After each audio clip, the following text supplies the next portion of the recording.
Okay, so hopefully you can hear us on the YouTube too. This is the first time that we are streaming, so hello and welcome to the next BrnoJUG user group meetup. Today we have Lukáš Petrovický from Timefold. So just a few organizational stuff. After the talk, again, room A300-1. There is an after party, there is some food and drinks. Other than that, please enjoy, and I will give word to you. Hey Brno, hey YouTube. So my name is Lukáš, I'm a solver engineer at Timefold, and I'm going to talk to you today about solving vehicle routing with the Timefold Solver, and specifically with some aspects of explainable AI. What we're going to be talking about today is, first of all, very briefly, what is Timefold? We are going to spend some time on planning optimization, what it is, what it's for. We are going to discuss how to model problems with Timefold Solver. And then we are going to get into the actual parts about explainability and AI. So first of all, we are going to talk about explaining solver results and AI results to human beings. And we are also going to talk about integrating AIs seamlessly into human workflows.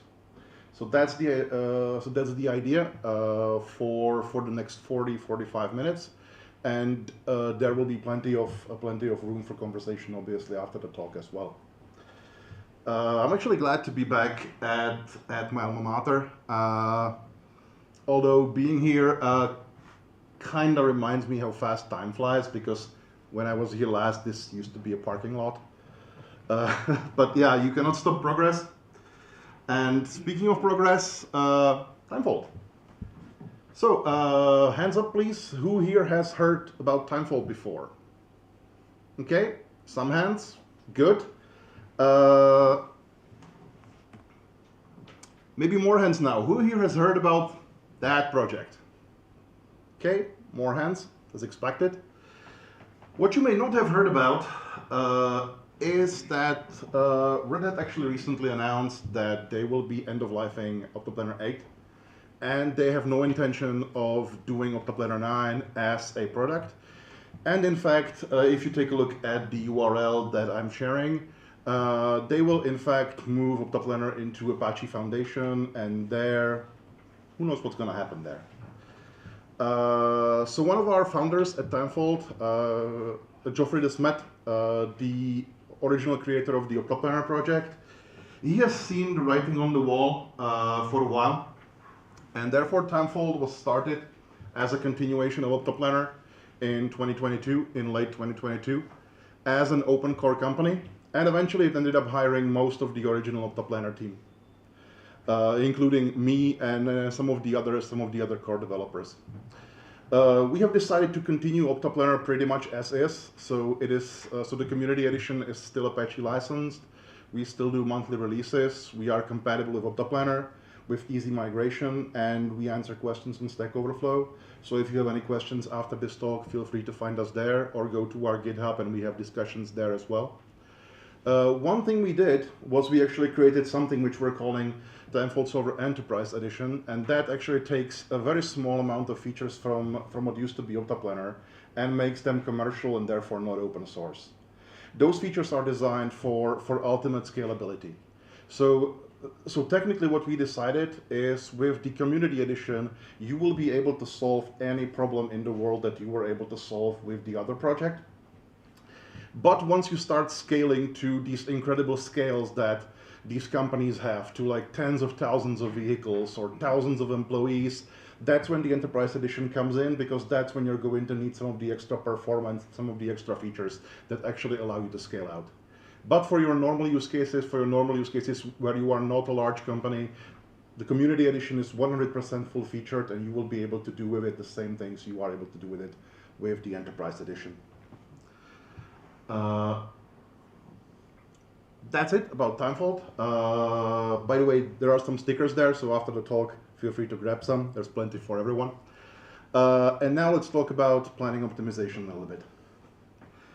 So if you ask ChatGPT what it thinks are some planning optimization problems, as you can see, it thinks two things. First of all, it's all about logistics, and for some reason, it wants to carpet bomb you with cargo. But it's not actually all of the planning problems. Obviously, logistics is a major area for planning optimization, but it's not just logistics. For example, if your factory needs a production line, a factory line optimized, that's where you can use Timefold. If you have a hospital, then you can use Timefold to optimize shifts of your employees. But you can also use Timefold to optimize the beds for patients, so that beds are always available for the patients as they are coming in. There are plenty more examples, like for example, from a period of life that we maybe want to forget, there used to be this pandemic, and during this pandemic we actually had a tool that allowed at a massive scale to plan people's vaccinations.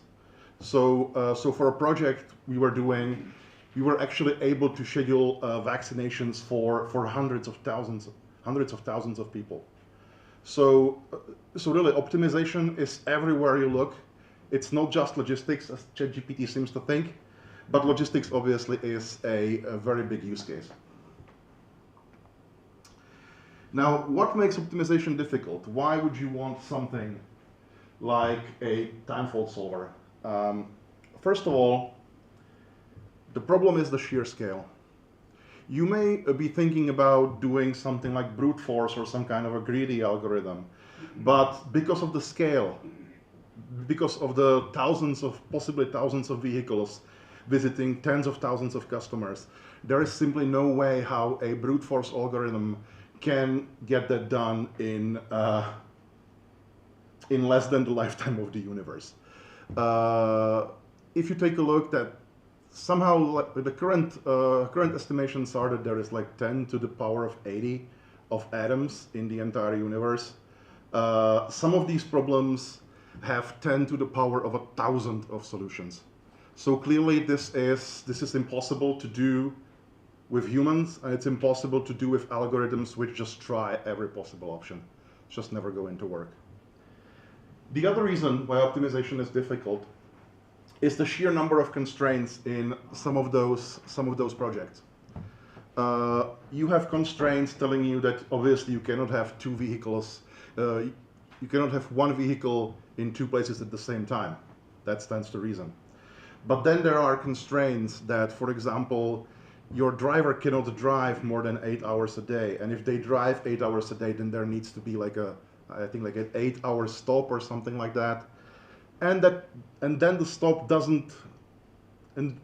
cannot be in just like any random place. It needs to be at a designated parking spot for trucks, right? So you need to get the truck to where it needs to be by the time when that person actually needs to take a break. And it's not everything, because sometimes some people prefer not to go to certain places, or sometimes you need to take detours, or sometimes some of the constraints even go against each other, right? So obviously you want to maximize the amount of driving that a driver is doing, but you also want to maximize the well-being of your employees.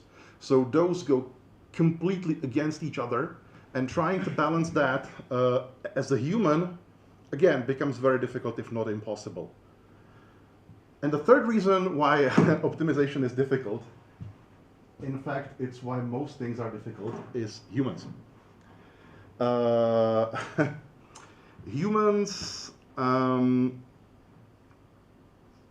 Humans tend to not like products of automation because they don't look like a human made them. Those solutions don't look human. Obviously they don't look human because no human would be able to deal with that size of a problem. So what you can do and what you need to do is you need to gradually teach your people to live with the tool, to live with those schedules, and you need to be able to demonstrate the benefits of the computer-made schedule to their particular lives and to their particular work. So that's where the explainable aspect comes in, and we are going to see that. We are going to see that later. Another aspect of optimization is that it's sometimes confused with automation, and it's not the same thing. You can have your fully autonomous trucks, which don't exist, fully loaded by autonomous robots in a completely automated warehouse, and still that's not a guarantee that your business is optimized, because your warehouse may be improperly storing stuff. So the things that are reached more often are not in the ideal positions for the robots. So the robots need to travel more than they would like to, or that more than it's actually possible. You also are not guaranteed that you are using as few trucks as possible, because those robots, they may be not filling the entire trucks, or maybe the boxes are put into the trucks in such a way that there are plenty of open spaces in the trucks, wasting space. And obviously you then need to make sure that even though the trucks are fully autonomous, that the trucks still drive the most efficient route. So even though you've completely automated your business, don't be fooled. The business still may not be optimized. Thankfully, we have something called mathematical optimization. And mathematical optimization has multiple ways of dealing with these issues. You may have heard about the simplex method.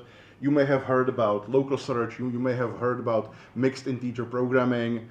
The goal of Timefold has been and continues to be to shield you from all of that. We don't want you to know these terms. You don't need to know these terms. We want you to solve the problem, and how the problem is solved, that's for other people. That's for the poor people who actually have to implement those things. Why I'm mentioning AI in this is that most people today confuse AI with machine learning. Machine learning is a very important, but only a subset of artificial intelligence technologies, and mathematical optimization is actually another subset of artificial intelligence. So not everything you see AI necessarily means machine learning, and for the record, Timefold Solver has no machine learning in it. Yet it is still AI. The name Timefold Solver actually comes from the fact that these mathematical optimization tools, they're typically called solvers. So what we do is we take the word solver, we slap Timefold in front of it, and voila, we have Timefold Solver.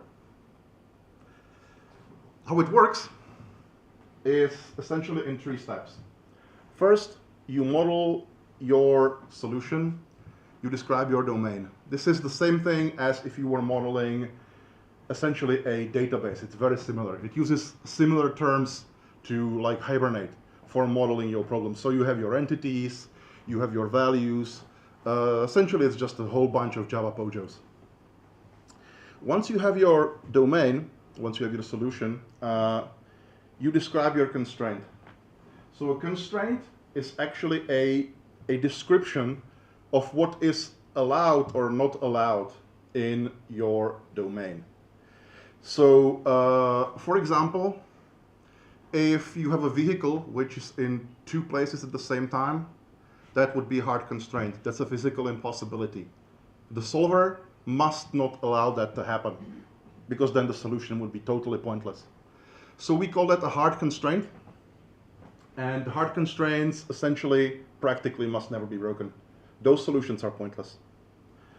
Then we have something called a soft constraint, and those are used to improve the quality of the solution without actually impacting the feasibility of the solutions.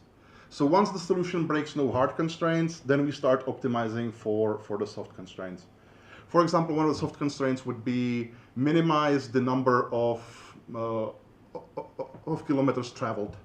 So the lower that number would be, the better the solution would be, because the less money we actually get to spend as a company putting that solution into production.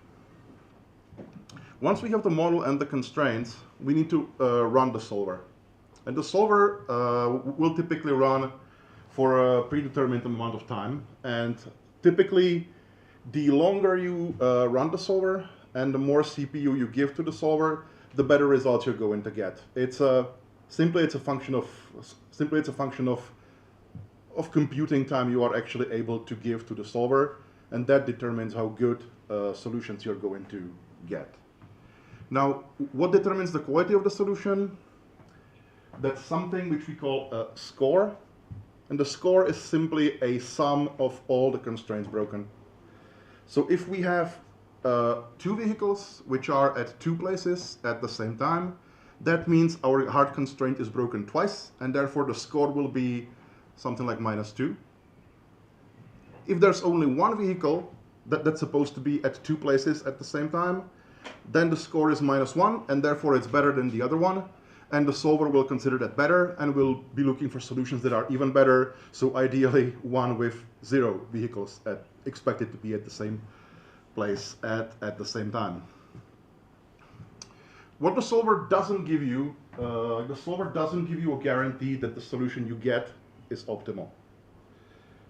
In fact, for some of these problems, it's very hard to even figure out what it means for a solution to be optimal. They are so complex that even figuring out what is the best possible solution is also very hard. So you will get solutions that are near optimal, and the more time you give it, ideally, the closer and closer and closer you are getting to that hypothetical, theoretical optimum.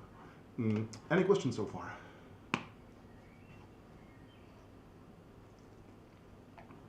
Okay, none. Moving on. How do you actually model stuff with Timefold? As I already mentioned, Timefold is a Java application, so all of it is based on Java POJOs. So let's take a look at some POJOs. We will model a vehicle routing scenario. So the scenario says that you have a number of vehicles which sit in a depot in a warehouse somewhere. And those vehicles have a predefined capacity. So for example, you have a 1-ton vehicle, you have a 3-ton vehicle, and you have a truck which is like 40 tons. You also have a number of customers which expect a delivery from you. And those customers, they are not just going to sit there all day waiting for you. They told you, I'm going to be home between 2 and 4. You show up between 2 and 4. That's what we call a time window, and it would be another hard constraint for our scenario. This problem, as defined here, is pretty much what's called a capacitated VRP with time windows, CVRPTW. So if you want to look that up on Google, you will find more on that, including how some commercial solvers, some other commercial solvers solve that problem. Because this is actually a very well studied problem, both commercially and in academia. The constraints we have in this scenario is we don't want to exceed the vehicle capacity, obviously. That would be impossible. The vehicle wouldn't be able to drive. And we want to fit within the time window because the customers are not going to just sit around and wait for us. And then obviously the soft constraint, which I already mentioned, we want to travel as little as possible, because that's the thing that's cost us money. This is our first POJO. This visit POJO, very simple, represents a customer. So a customer has a location, that's where they are. They have a demand, that's an abstract unit. Think of it as tons of sand or whatever, doesn't really matter. And then it has a start time and an end time for the window when they are waiting at the location. There is nothing more there, simple POJO, nothing fancy. Where it becomes a little interesting is where we represent a vehicle. Vehicle is actually something we call a planning entity in Timefold Solver, and that tells the solver that the vehicle actually contains variables that the solver will have to change to find a better solution. In our case, I think the microphone just fell off. Just a second.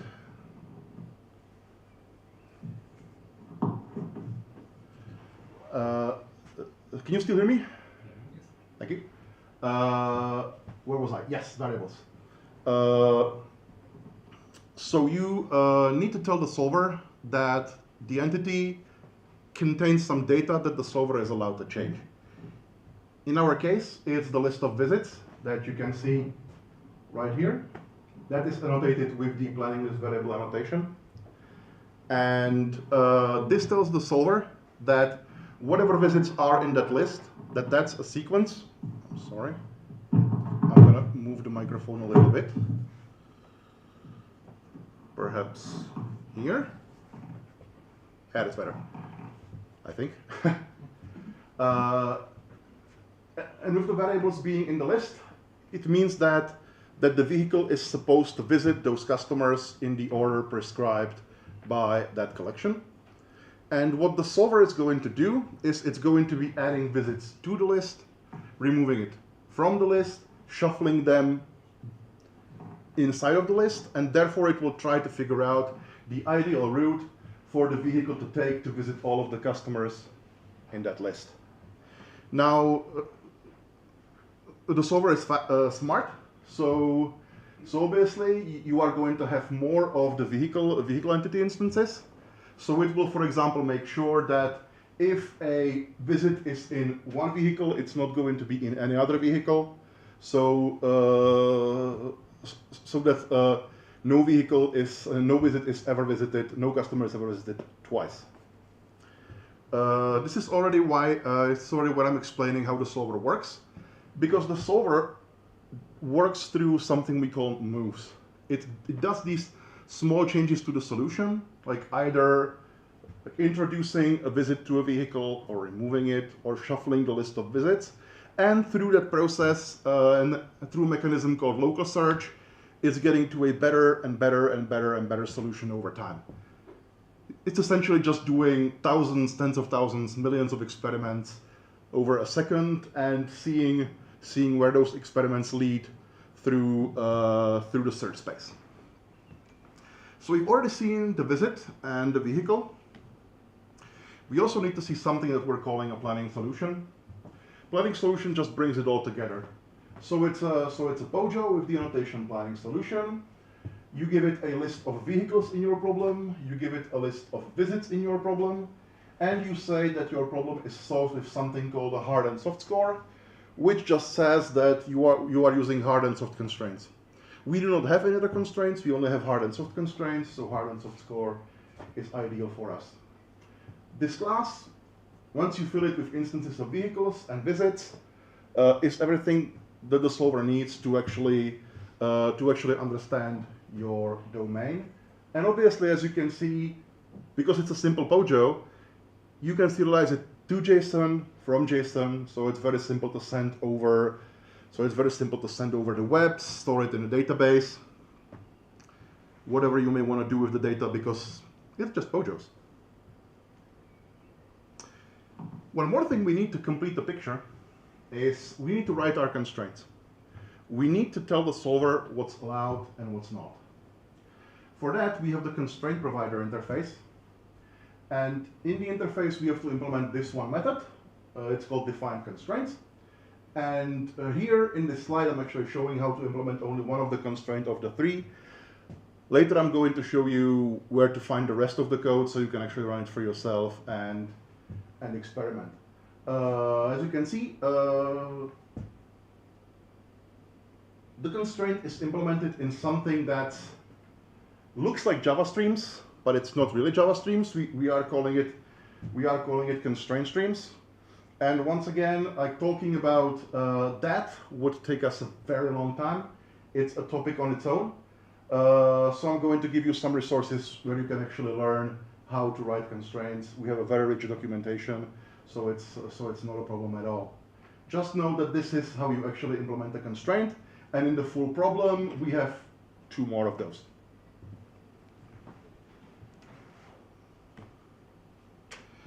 Finally, you want to be able to run the solver.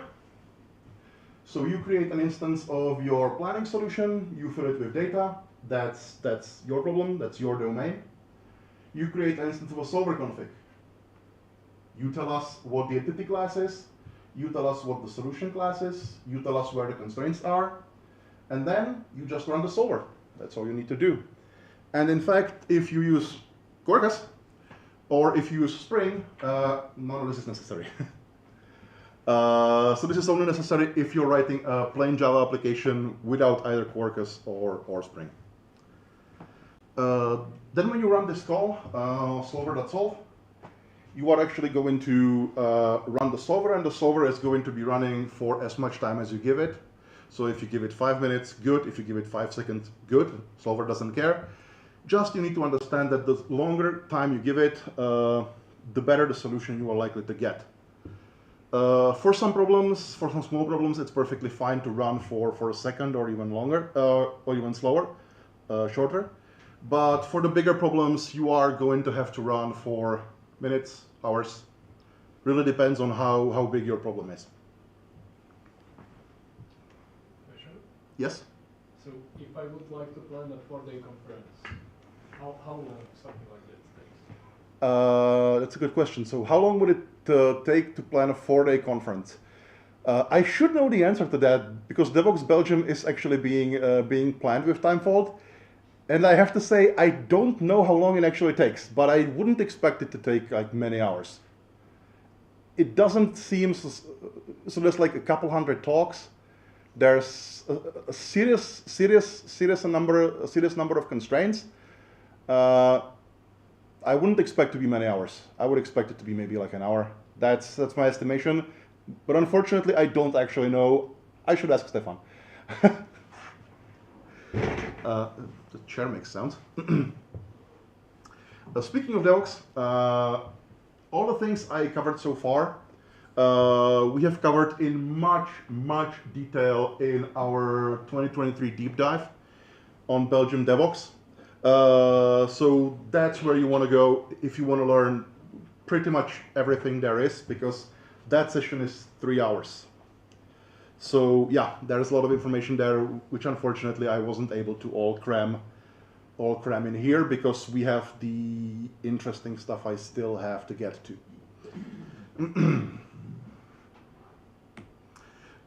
Hopefully we are going to somehow make the slides available later, so don't worry if you weren't able to catch the QR code. We will somehow figure out the slides later, or it's going to be on the stream. Now, time for first demo. So what we're going to see now is we are going to see something called a quick start. Timefold Solver actually has many quick starts. They are small applications we use as a demo to essentially teach people how to solve a particular problem with the solver. So it's going to show you the full domain, it's going to show you the full constraints, it's got a basic REST interface, it's got a basic web UI. So essentially everything to get you started very quickly, to get something, to put something in practice, to really find out how the thing works and how the thing is developed. And this QR code is actually going to take you to the quick start. So technically you should be able to do all the things that I'm doing here. So I already have the quick start cloned. It's on GitHub, so it's just a Git repo. I'm switched to the current directory, and I'm just going to quickly launch the Quarkus dev mode.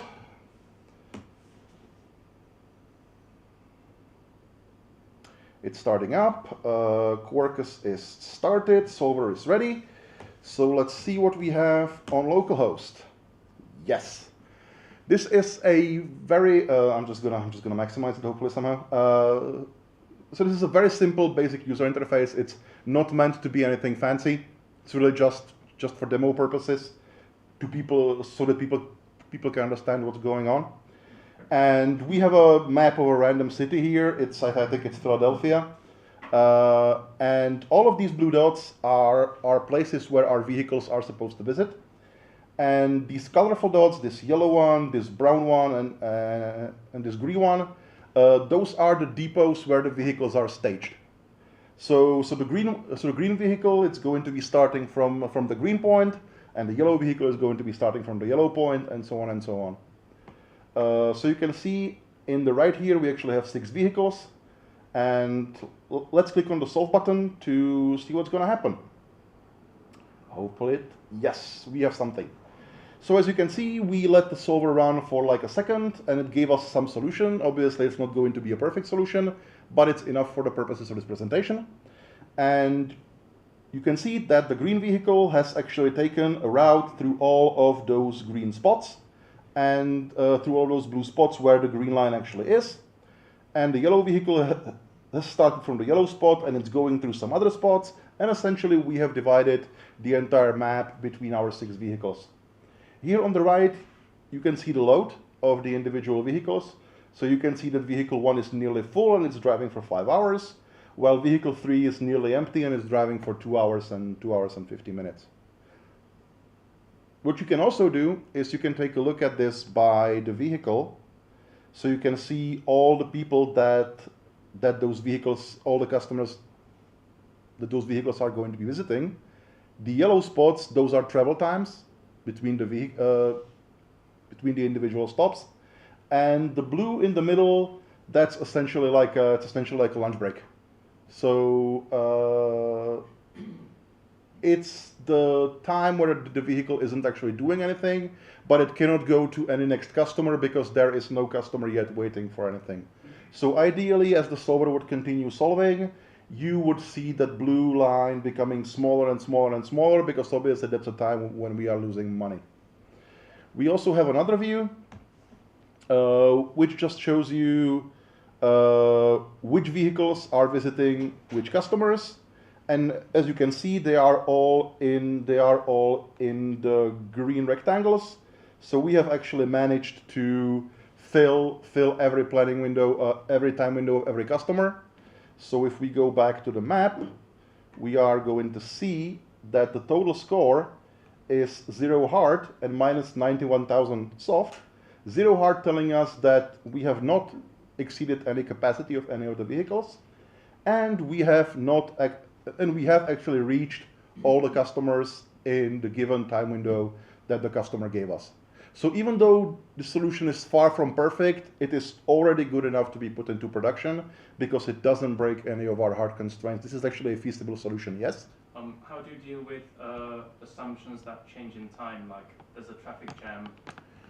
That is a good question. So obviously, this particular, I'm going to repeat the question. So how do we deal with real-time updates for traffic jams and stuff like that? So first of all, this is a demo UI. So as you can see, the lines are straight. So the lines are really just air distances. So for simplicity's sake, we don't really deal with that in this particular example. But in the Enterprise Edition and in the coming platform, we actually do have integration with maps, with Google Maps and with OSRM, I believe. So first of all, that's where you get the actual distances and the actual travel times. But then, once you actually send the vehicles on the route, that's where sort of you need to change from this kind of planning, which you typically do like overnight before you send the vehicles on the route. You need to change to something which we call real-time planning. So that's when you get events coming from outside, from the external world. You tell the solver, okay, hey, this road is closed now, so this visit is no longer, this part of the schedule is no longer reachable. You need to replan it now. Then the solver obviously does some calculations. It comes up with new ways how to reach those customers. And then it depends on how your system is actually automated, how you get the information out to the drivers. But fundamentally, yes, the solver is capable of doing that through something which we call real-time planning. It's in the documentation, so you can take a look. I'm not going to be showing that today, but there are examples out there. Yes? But there's no way to build in like uncertainty, let's say, but in this example, how long a delivery takes or driving times ahead of time. Like what you're doing is like updating the schedule in case of new information, but you can't like have so that's a good question. How to build uncertainty into the schedule? So typically when you ask like Google or OSRM, like how long it's going to take you to get to a place, it's not going to be like the chair. It's not going to be like 13 minutes, 15 seconds. It's going to be something like 15 minutes to 40, 45 minutes based on the traffic, right? So that's like it's like your first input into the problem, right? Because you don't actually get like the exact data. You get a range as well. So you are, in a sense, you have the uncertainty built in already, because you are working with some long-term averages. You take like some upper limit of the distribution. Ideally, yes. And if this is really such a problem, which obviously for delivery companies it would be, then you have the real-time planning, where you actually see, okay, we are completely screwed on this vehicle, so we need to replan now. We need to completely redo things, and yes, we support that. Well,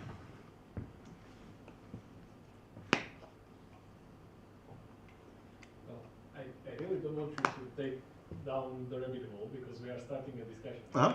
But if it takes a few hours if you need to replan, how is then real time?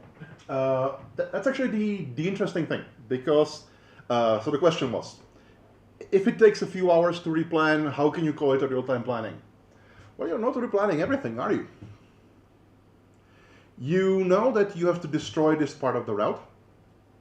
You know that maybe you need to remove some particular roads from the equation, or maybe you need to know that some customers are just completely hopeless, you're not getting there today, so you abandon them. But the idea of real-time planning is that most of the solution actually doesn't change, because the traffic is not everywhere all at the same time, right? So yes, technically it would be running for a very long time if you needed to redo everything from scratch, but you don't. So for example, 4 p.m. shows up, the afternoon traffic. That means that 80% of your day is already done. Remove it from memory. You don't need it anymore. So that's how you deal with that particular problem. You simply don't do so much. You don't need to. Yes? I have a question. What's the underneath used heuristic algorithm? Yes. So this is based on local search, and we actually support like different algorithms there. So we support obviously taboo search. We support simulated annealing. We support late acceptance. We support hill climbing. By default, you don't need to worry about any of that, because we give you sensible defaults. But if you want to dig in those details, you can. I don't recommend it. If we've done our job currently, you shouldn't need to. That's the goal. Okay, so this was a very quick demo. The first demo of the day, but there's actually going to be more.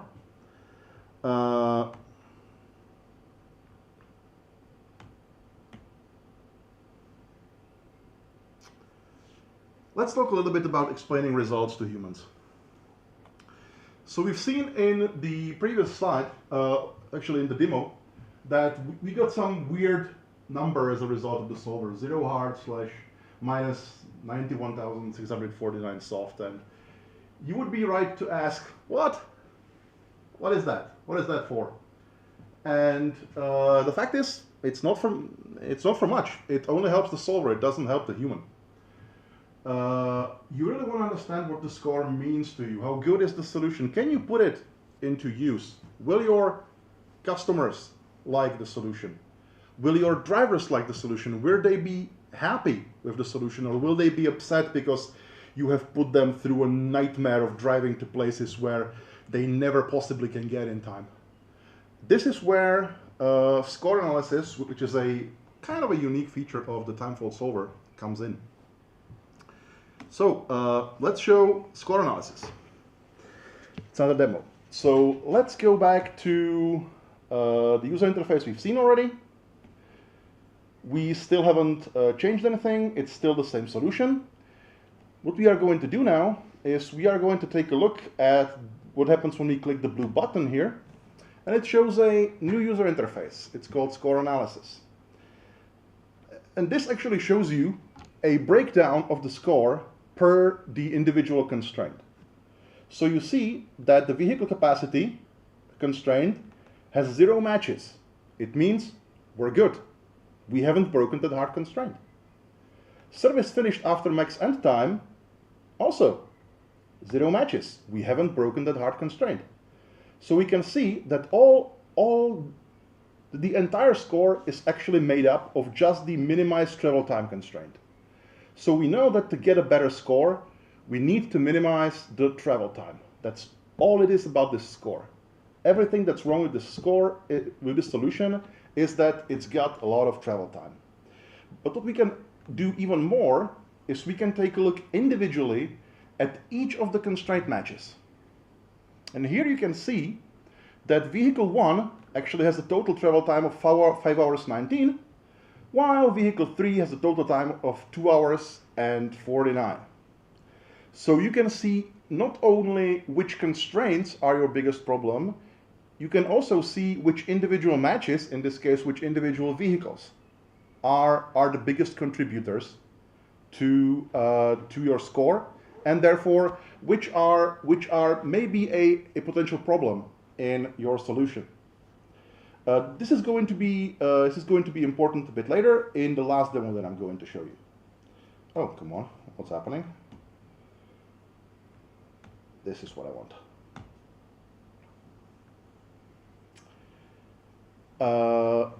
The last thing I want to show you today is how to integrate AI with human workflows.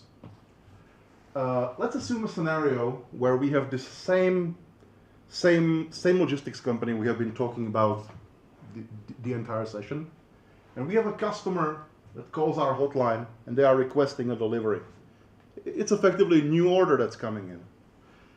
And the question for us is, how can we fit this delivery in today without, first of all, disrupting the entire schedule, and second, while being able to tell the customer right now, and not with them waiting for hours until some solver finishes somewhere.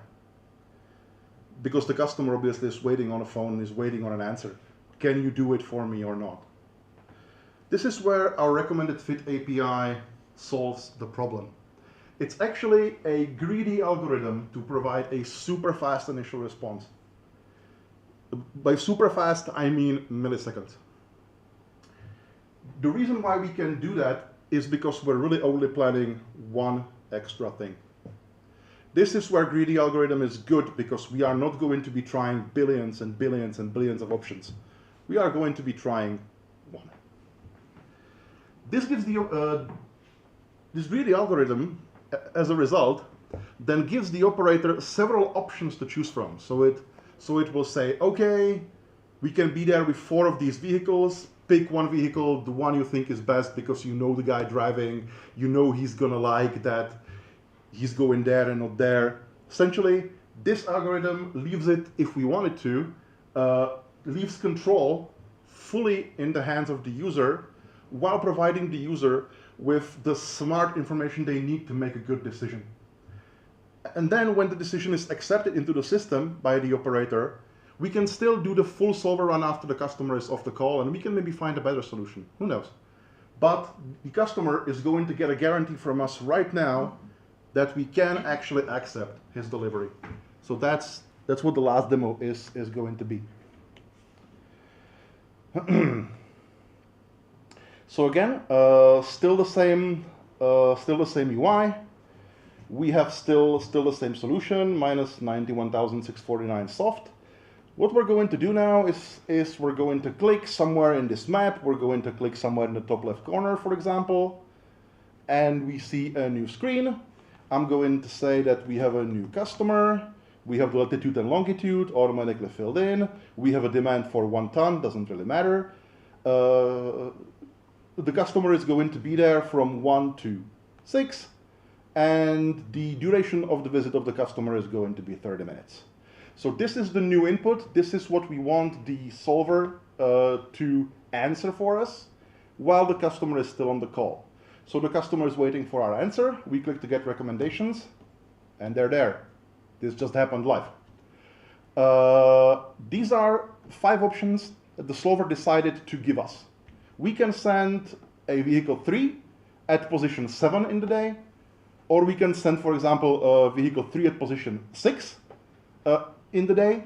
But the important thing here is it also gave us the difference in the score, what it's actually going to do to the score. So the first option is not going to break any hard constraints.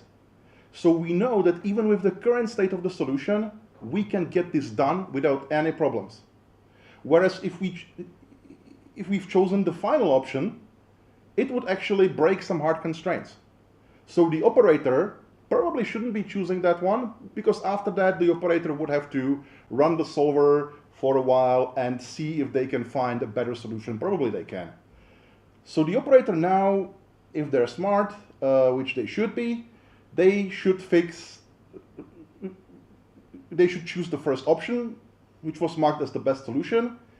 And coincidentally, it's also an option which doesn't break any hard constraints. So we know we can immediately execute them. We say accept, and the solvers immediately put one of our vehicles on the journey, right to that spot. We call the customer, yeah, we can be there, no problem. The customer says thank you, goodbye. And what we can do now, customer hangs up, we can start solving, because as you can see, the soft score got significantly worse, exactly as the recommendation API told us.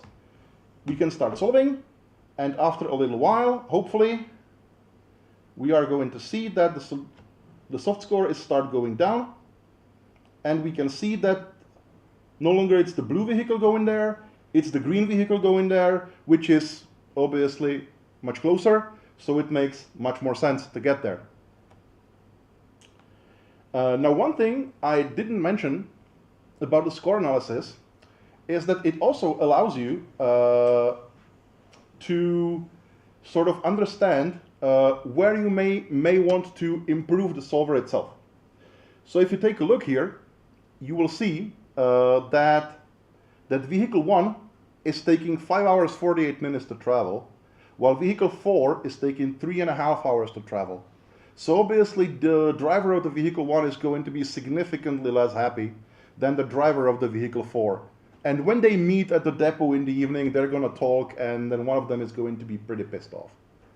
So what this score analysis, and also partially the recommended fit API, is telling us that we could add a new constraint to the problem called a fairness constraint, which will try to equalize the driving times between each and every driver, so that not only the solution is as cheap for us as a company, but also it doesn't create problems between our customers, where some doesn't create problems between our employees, where some employees are more happy than others. By the way, in some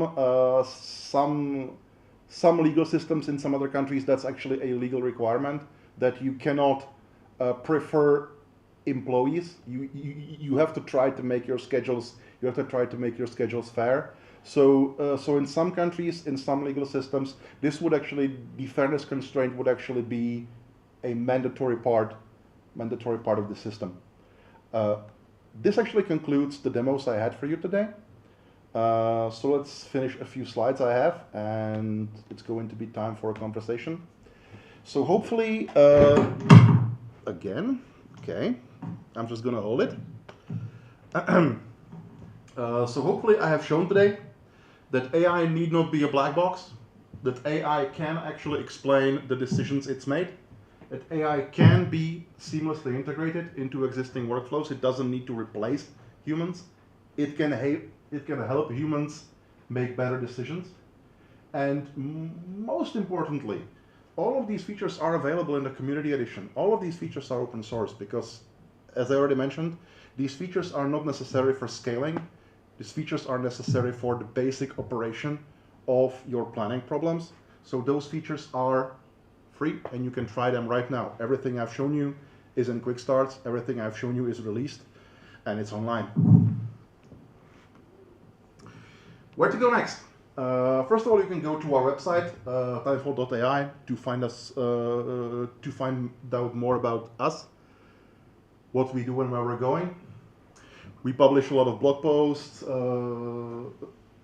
There is also documentation for the solver on that site.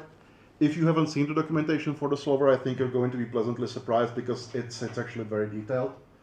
And if I may ask for something, please go to our GitHub, star us. We will be very happy for that.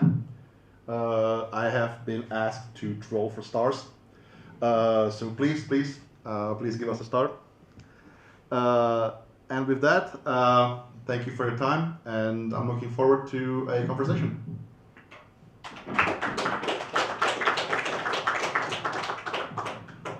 Oh, last thing, there's stickers there. So please take stickers if you want, there's plenty of them. Any questions? Yes, yeah, sure. So we have them on recording. Yep. So questions, please? Anyone? Yes, over there. I'd like to ask, how does it take into, if it does take into account rules of the traffic, like for example when I'm on the crossroads, because it's much easier to do in like only a graph, which are straight lines, but when I come at the crossroads and I want to turn right, it's like usually, if I'm not in England, it's much faster than go left, because when I go left, I'm not the top priority in the crossroads. I'd like to ask if it takes into account. Yes, so the question is, how does this actually take into account the actual rules of the road? Like turning left typically is slower than turning right and turning right and turning right. So, so the quick question is, it doesn't, because it doesn't need to. So what it does is it asks the map provider to give it the route. So, so it tells us you're going to be there in 15 minutes. It's going to take you 6.5 kilometers, whatever. So that's what we put in the plan. What then happens in the actual real world? That's another thing. And as I already mentioned in answering the previous question, that can be handled through real-time planning.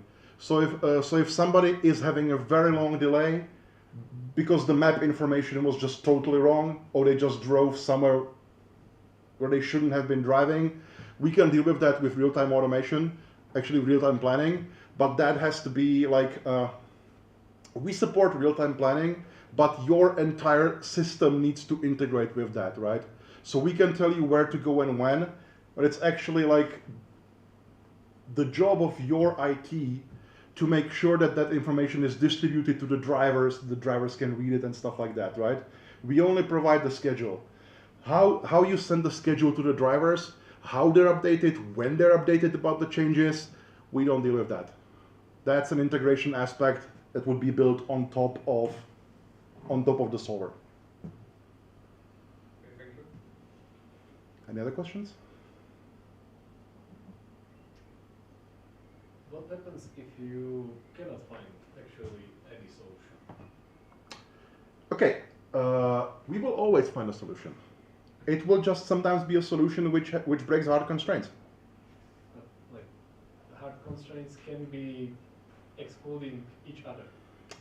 Yes, so some solutions which break hard constraints will be impossible to put into practice. And then it becomes sort of I would say, then it becomes a business problem essentially, because that typically tells you that you have more demand than you have trucks. So you need to go back to the business and you need to tell them, hey guys, I'm gonna need 2 more trucks because otherwise you've got too many packages. You're never gonna be able to deliver those. We have this idea in the back of our heads that the solver is one day going to be able to help with that as well. Effectively telling you that, yeah, this solution with this amount of visits and vehicles is just completely impossible. You need to add vehicles or you need to remove visits. But currently it's not there. So currently you have to make that realization on your own. And hopefully the score explanation helps with that, because you will be able to very clearly see that there just wasn't no way to ever get that done.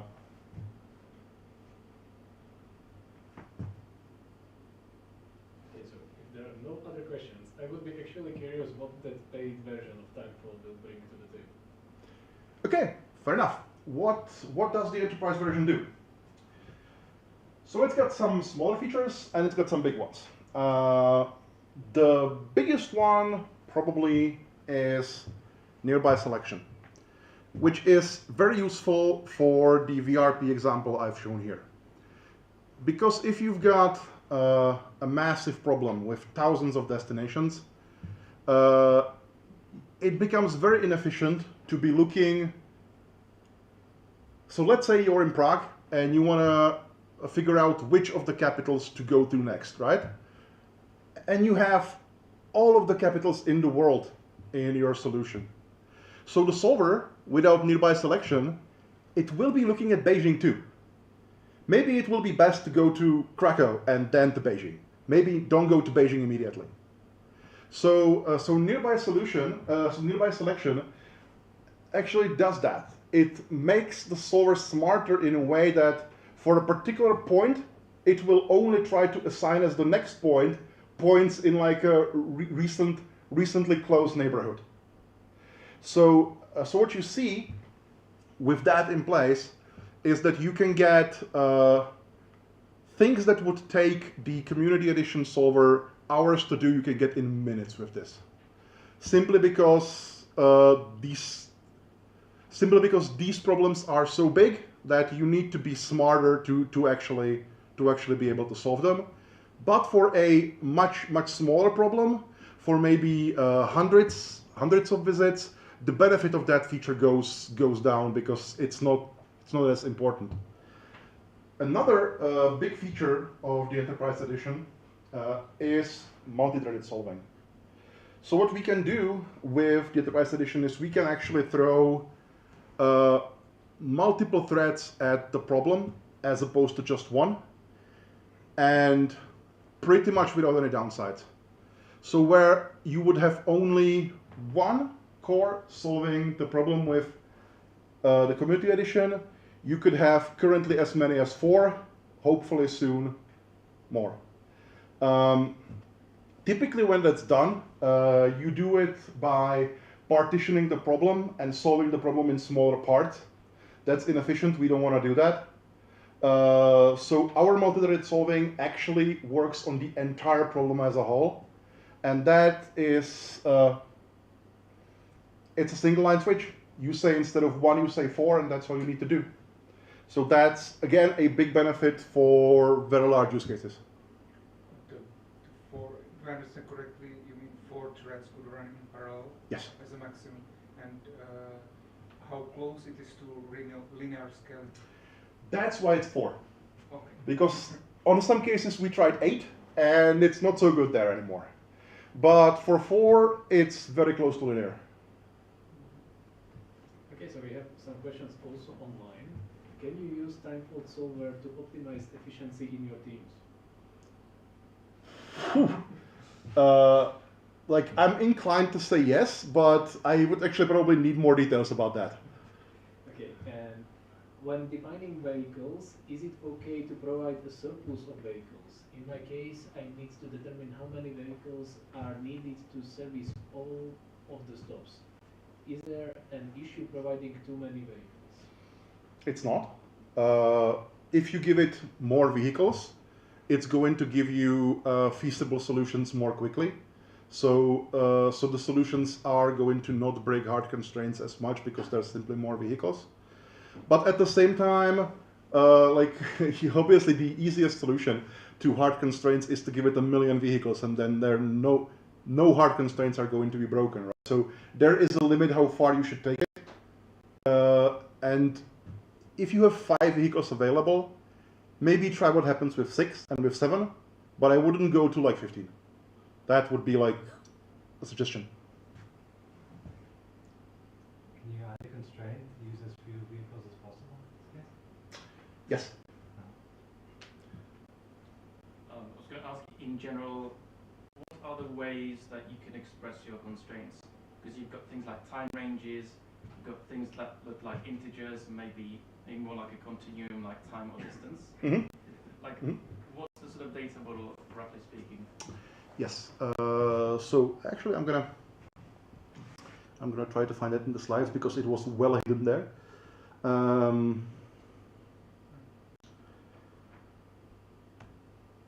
When I'm showing the Planning entity. No, the planning solution. Next slide. When I was showing the planning solution, you see something which is called a value range provider. So that tells you that for the vehicle entity, all of those are the items it can actually assign to the list of the visits. We support different value ranges than lists. You can have integer ranges. You can have all kinds of ranges, date, time ranges. As long as it's digital, as long as it's not like continuous, it's going to work. It's going to work. If you want to fine tune like from 0.1545455 to 0.164656 with each, essentially with this extremely small granularity, then that's not the ideal use case. We are probably not going to do well with that. Which is why we actually don't have a double value range.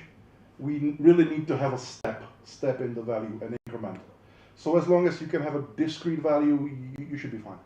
Okay, so with things like dates or times, you specify the increment. You're saying I care about minutes. Yes, yes. Okay. What's the largest scale use case that you noticed that's useful? The largest use case.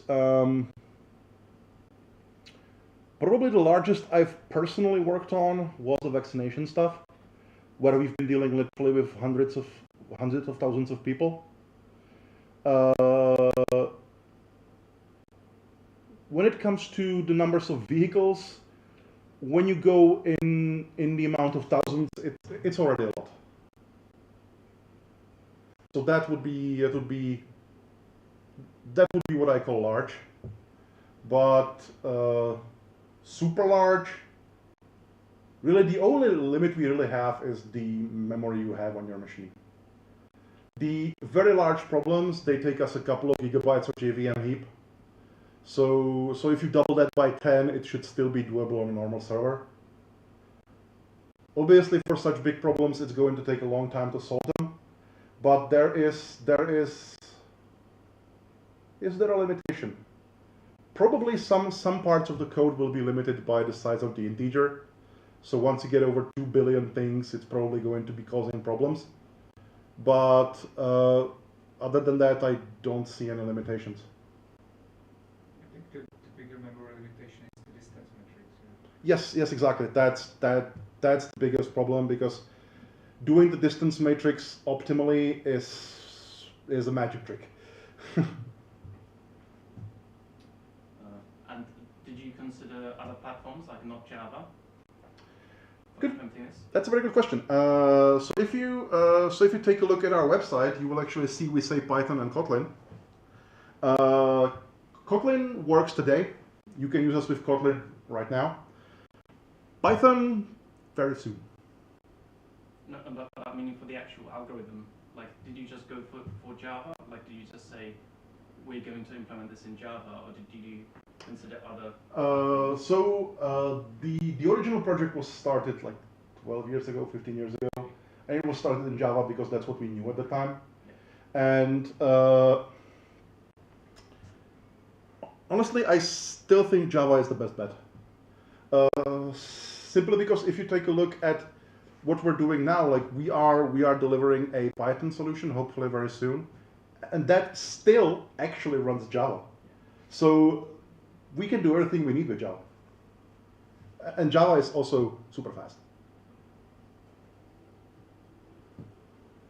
Another question. Yes. In Timefold, for all repositories, there is like a repository notebooks or something like Jupyter notebooks. Could you give us more details about that? Yes. So didn't even know it was a public repository, but obviously it is. It was an experiment. So obviously we're trying different ways how we can get closer to our users. So in the Python world, now even in the Kotlin world, notebooks are big. So yes, we probably will have notebooks, much like we have Quickstarts. We probably will have notebooks at some point, showing of how you can solve problems with Timefold Solver. But right now, the repo is nothing else than that. It's been an experiment.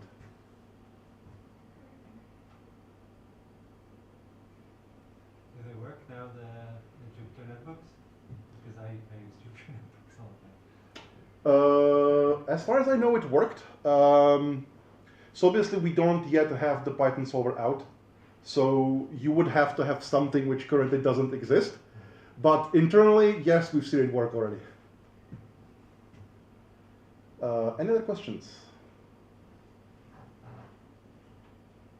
If not, then thank you very much. So, thank you. Just to repeat, A321 at the end of the hall, and thank you for everyone that was watching us live. See you next time.